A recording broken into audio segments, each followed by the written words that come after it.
Once upon a time there was an egg who thought he was invincible. In fact, his name was Humpty Dumpty, because he always said Humpty Dumpty can't be beat. So one day Humpty Dumpty climbed up on top of the wall to show everyone how great he was. But as he stood there preening, a fox strolled by.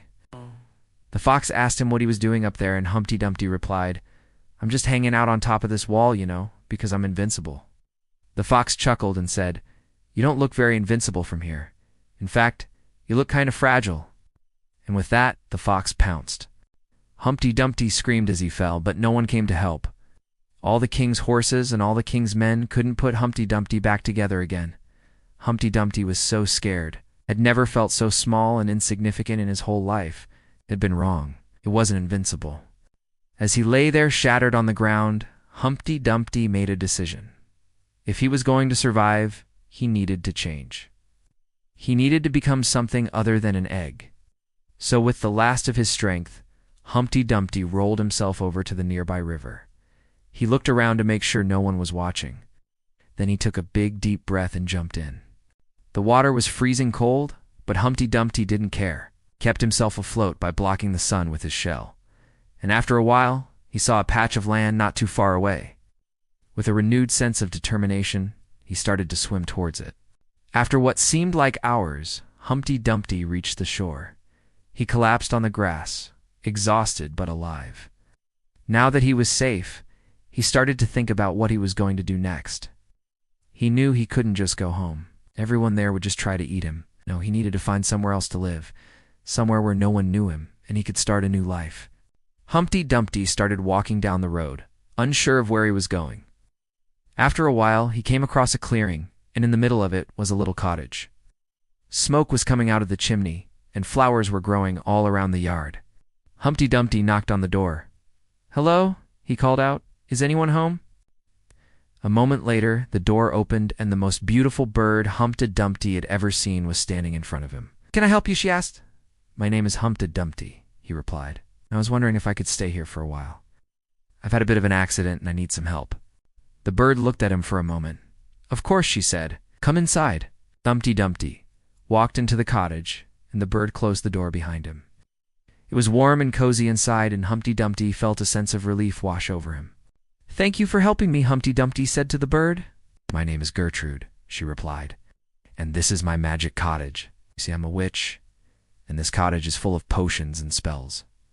Humpty Dumpty's eyes widened in amazement. "Wow," he breathed. Gertrude smiled. "So what brings you to my humble abode?" she asked.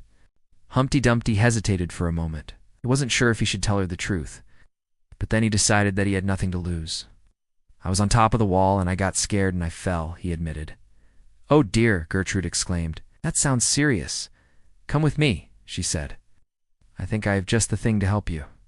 Gertrude led Humpty Dumpty to a cauldron that was bubbling away in the corner of the room.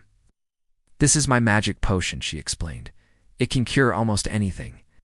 She handed Humpty Dumpty a wooden spoon and told him to take a big gulp.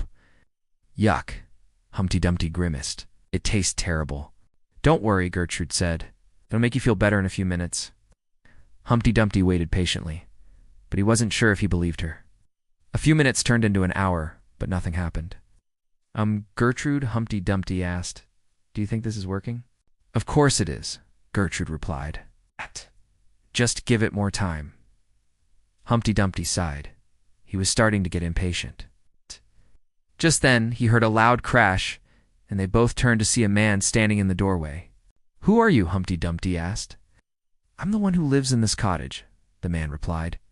"But it looks like you're in a bit of trouble." He took a closer look at Humpty Dumpty, and his eyes widened in surprise. "You're Humpty Dumpty, aren't you?" he exclaimed. Humpty Dumpty nodded. I remember now," the man said. "You were on the wall when I passed by, and I thought you were just a regular old egg. I'm sorry I didn't stop and help you. My name is Jack.